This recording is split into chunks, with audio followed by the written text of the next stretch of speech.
अस्सलाम वालेकुम रहमतुल्लाहि व बरकातुहू। स्टूडेंट, आपने जो प्रीवियस लेक्चर देखा था हमारा, उस लेक्चर में आप लोग यहाँ पे देख रहे थे कि जो चैप्टर है वो है डिस्क्रीट प्रोबेबिलिटी डिस्ट्रीब्यूशन। उस चैप्टर के अंदर आपने ये 7 टॉपिक पढ़ने हैं और इन 7 में से जो पहला है डिस्क्रीट यूनिफॉर्म डिस्ट्रीब्यूशन, ये आपने इसका एफ ऑफ एक्स पढ़ा था कि इसका एफ ऑफ एक्स का क्या फार्मूला है। तो आपने ये पढ़ा था कि इसका एफ ऑफ एक्स इक्वल होता है 1/k के। एक तो ये आपने पढ़ा हुआ है। और फिर अब आपने देखा है, आपने जो टोटल क्या क्या जानते हैं, आप ये जानते हैं कि डिस्क्रीट यूनिफॉर्म डिस्ट्रीब्यूशन में एफ ऑफ एक्स की वैल्यू क्या होती है 1/k। और साथ में सेकेंडली आपको एक और चीज़ दी होती है, ये है आपका एफ ऑफ एक्स। और सेकेंड एक और वैल्यू, यानी आपसे कहा जाता है कि मीन निकालें, मीन का कहा जाता है। और दूसरे नंबर पे वेरिएंस ऑफ एक्स जो है, ये दो चीज़ें जो है ना आपको कही जाती हैं, मीन ऑफ एक्स और variance of x.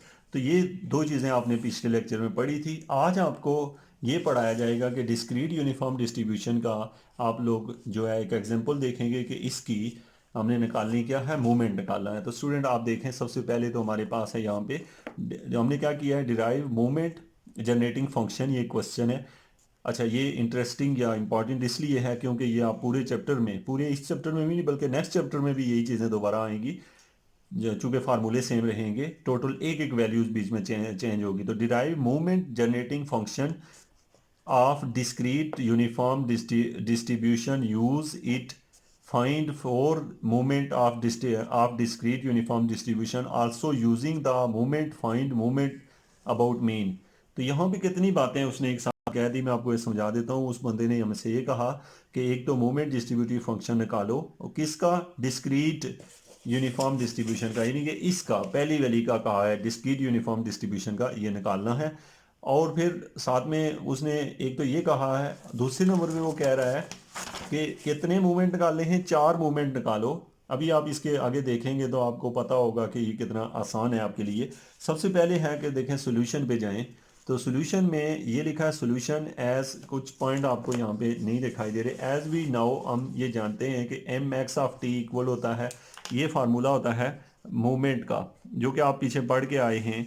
Movement of T equal होता है कि इसके expectation of E power T x, ये फार्मूला है स्टूडेंट मूवमेंट का। ये पहले पढ़ा हुआ है पिछले चैप्टर में। अब स्टूडेंट एक्सपेक्टेशन का फार्मूला को एक्सपेंड करें तो ये एक्सपेक्टेशन का फार्मूला जब खुलता है तो ऐसे हो जाता है। एक्सपेक्टेशन में क्या होता है, सम आ जाया करता है और यहाँ पे जो चीज़ होती है वही लिख दिया करते हैं और साथ में एफ ऑफ एक्स लिखते हैं। यहाँ पे अगर एक्स होता तो यहाँ एक्स आ जाता, यहाँ पे टी होता यहाँ टी आ जाता। तो जो चीज़ होती है मीन यहाँ पे ब्रैकेट के अंदर वही चीज़ यहाँ आ जाती है। तो इस वैल्यू को हम कहा करते हैं कि ये एक्सपेक्टेशन ओपन हो गई है, यानी एक्सपेक्टेशन का फार्मूला भी आपने प्रीवियस चैप्टर में पढ़ा है, ये आपने पढ़ लिया। और साथ में आपको क्या दिया होता है, एफ ऑफ एक्स। अब स्टूडेंट यहाँ पे एफ ऑफ एक्स की कीमत हमें पता है किसकी, ये पढ़ रहे हैं हम डिस्क्रीट यूनिफॉर्म डिस्ट्रीब्यूशन की, तो हमें पता है वो 1/k होती है। हमें पता है एफ ऑफ एक्स कितना होता है 1/k, तो वो आप यहाँ पुट करेंगे तो ये वैल्यू बाहर आ जाएगी, यानी 1/k sum of X equal to 1/k E power T X. तो यहाँ आप पहुँचे।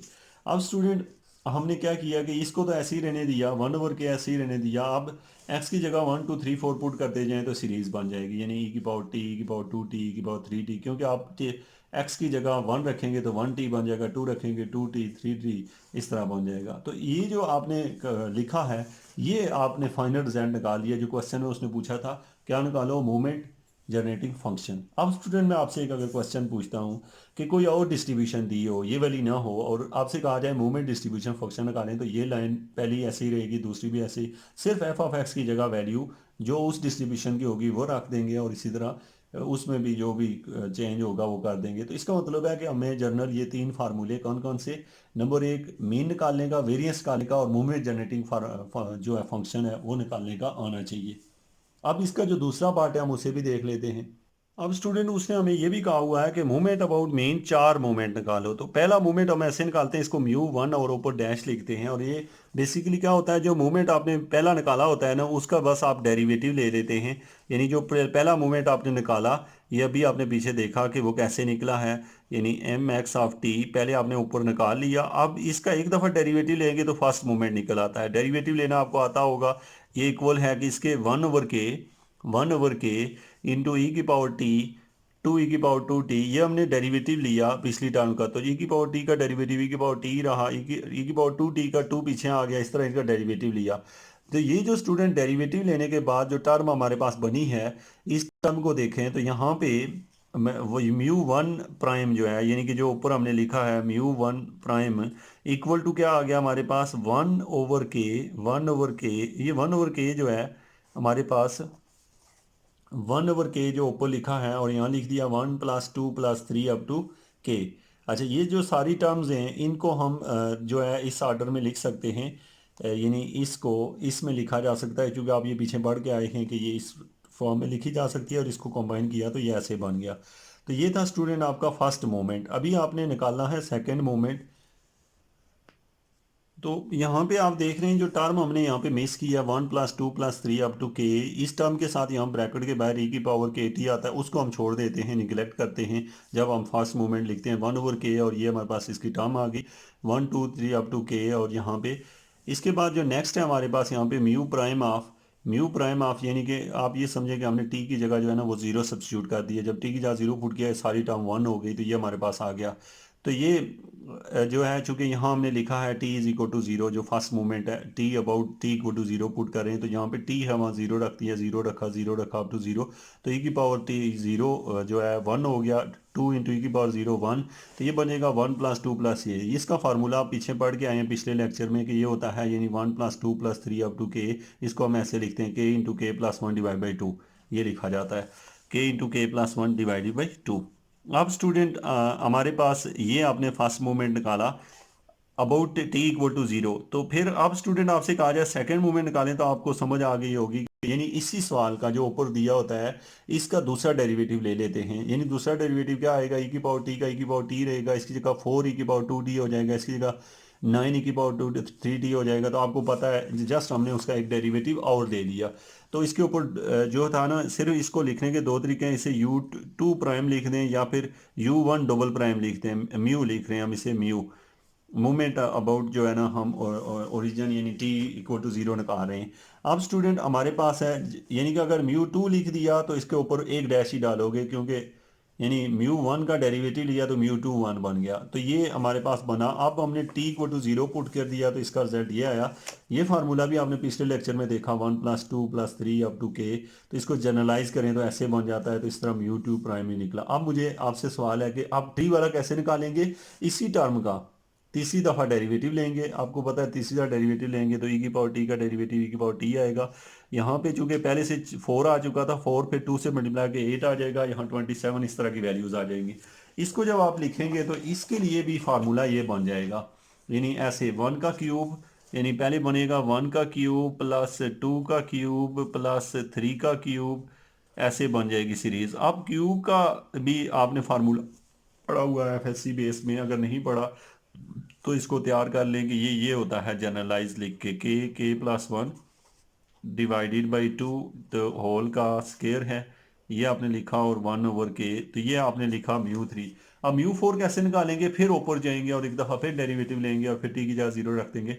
तो ये जो है ना आपने मूवमेंट अबाउट जो है ना टी इक्वल टू जीरो ये आपने निकाल लिया है, ये सारे निकल गए। लेकिन हाँ, एक चीज़ जो मेन आपने यहाँ पे देखी है वो ये कि ये फार्मूले हैं, वन का क्यूब, टू का क्यूब, थ्री का क्यूब। अगले में जब फोर डेरिवेटिव लेंगे ना आप लोग, जैसे फोर डेरिवेटिव आपने लिया तो इस टर्म को देखें आप, तो आपने डेरिवेटिव लिया चौथी बार, ये बना, उसकी जगह जीरो पुट किया टी की जगह तो ये बना। इसको अब वन की पावर फोर, टू की पावर फोर, थ्री की पावर फोर, के की पावर फोर, तो इसको लिखा जाता है के इंटू सिक्स के पावर फोर प्लस फाइव के क्यू प्लस टेन के स्केयर। ये आपने एफएससी में ये फार्मूला नहीं देखा, लेकिन आप इसको ज़रूर नोट कर लीजिएगा क्योंकि ये आपको ज़रूरत पड़ना है। यानी कि ये फार्मूला होता है, अगर ये स्टेटमेंट होता है ऐसे कन्वर्ट किया जाता है। तो ये स्टूडेंट आपके पास जो भी रिजल्ट है, ये आपने मूवमेंट जो है ना चौथा मूवमेंट भी निकाल लिया। तो ये यानी कि आप एक क्वेश्चन के तो बहुत सारी चीज़ों को स्टडी कर रहे हैं, और इन स्टडी करने के लिए मैं आपसे बार बार कह रहा हूँ क्योंकि अगले जो चैप्टर आने हैं हमारे वो सारे इन्हीं पे बेस करने हैं, मीन यही फार्मूले बार बार यूज़ होंगे, इसलिए ये हमारे लिए बेटर है कि हम इन्हें अच्छे तरीके से नोट कर लें। मूवमेंट अबाउट मीन, अच्छा याद रखें कि आप अगर लेक्चर प्रिपेयर कर रहे हैं तो उसका बेहतरीन तरीका होता है कि लेक्चर को देखें और सिर्फ लिखें उसे बगैर समझे, यानी आप उसे जस्ट लिखते जाए और लिखने के बाद आप जब दोबारा लेक्चर देखें तो आपको हर चीज़ समझ आ जाएगी। दूसरे नंबर पे ये आपके लिए इसलिए प्रेफरेबल है क्योंकि ये जो 1.5-2 घंटे का लेक्चर है ये आपको अगर 15 से 20 मिनट में या 15 मिनट में मिल रहा है तो इसका मतलब है कि आप उसी 1 घंटे के अंदर इस लेक्चर को तैयार भी कर सकते हैं, बल्कि उसके ऊपर अपने नोट्स बना के अपने लेक्चर भी दूसरों को दे सकते हैं। तो यहाँ पे हमारे पास है मोमेंट अबाउट मीन। इसकी बात करें तो अब देखिए, अब मूवमेंट अबाउट मीन निकालने लगे हैं तो म्यू 1 जो है वो हमारे पास 0 आ जाएगा। म्यू 2 जो है वो फार्मूला है हमारे पास K mu 2 prime minus mu 1 prime M का होल स्क्वायर। तो ये करें तो ये जो है इसको मूवमेंट अबाउट मीन कहते हैं। यानी ये म्यू 1 का 0 निकला, म्यू 2 जो है हमारे पास ये है, इसे सिंप्लीफाई किया हुआ है, इसकी कीमत आप निकाल चुके हैं, इसकी भी निकाल चुके हैं। अब इसी तरीके से समझिएगा कि ये आपने निकाला, इसको पढ़ते हैं मूवमेंट अबाउट मीन। इसका मेन डिफरेंस जो है वो अगले में जाके आपको समझ आएगा। यानी आप हम तीसरा जब निकालेंगे, देखें म्यू 2 का फार्मूला ये था, हमने निकाल लिया, यहाँ पे जाके म्यू 2 निकला। अब इसमें आप इसे रोक के देख लें वीडियो को अगर आप इसमें कंफ्यूज हैं। ये मूवमेंट अबाउट मीन का तीसरा जो म्यू 3 निकालना पड़े तो उसका ये फार्मूला होता है, ये आपको याद आना चाहिए। वो होता है mu 3 prime minus 3 mu 1 prime mu 2 prime plus से होता है यहाँ पे और 2 म्यू 1 प्राइम का क्यूब। तो ये फार्मूला है स्टूडेंट, ये आपको आना चाहिए। इसकी कीमतें आप पीछे निकाल चुके होते हैं, हम पुट कर दें कीमतें और आपको कितना आपको मैथमेटिक्स आता है उसे सिंप्लीफाई करें तो जो रिजल्ट आता है म्यू क्यूब, तो इसको हल करें तो ये 0 आता है। अब इसी तरीके से म्यू 4 जो है ना स्टूडेंट, म्यू 4 का फार्मूला ये है, जिस बच्चे को फार्मूला आता होगा, ये मूवमेंट अबाउट मीन का फार्मूला है म्यू 4 का। तो ये फार्मूला अगर आपको आता है, आपके एग्जाम में जो क्वेश्चन होता है तकरीबन 4 तक ही होता है, ज़्यादातर क्वेश्चन जो है ना वो 4 तक, उससे ज़्यादा के नहीं होते। तो ये आपने लिख लिया है। तो स्टूडेंट इसको नोट कर लें फार्मूले को, mu 4 prime minus 4 mu 1 mu 3 prime plus 6 mu 1 square mu 2 prime minus 3 mu 1 prime power 4। तो ये फार्मूला है, इनकी कीमतें पहले निकली होती हैं, यहाँ पुट करें और जितने आपसे हो सकता है इसे सिंप्लीफाई करें। मैं आपको दिखा रहा हूँ इसका सिंप्लीफिकेशन, ताकि आपको सिंप्लीफिकेशन जहाँ से आपको मसला हो तो आप चैनल उसको वीडियो को वहीं रोक लें और इसे नोट करें और देखेंगे आपकी इससे मैच हो रही है या नहीं। तो इसका जो फाइनल रिजल्ट आया है वो यहाँ पे है, ये यानी म्यू 4 जो है ये आपका रिक्वायर्ड रिजल्ट है। ये स्टूडेंट क्योंकि आपने अगर देखा या आपको अगर ये थोड़ा सा भी डिफ़िकल्ट लगा तो फिर भी ये आपके लिए इसलिए बेटर है क्योंकि आप इसे बार बार यूज़ करने वाले हैं। आप एक पे प्रैक्टिस करेंगे तो आप समझ लेंगे 2-3 चैप्टर पे प्रैक्टिस कर चुके होंगे। Thank you very much.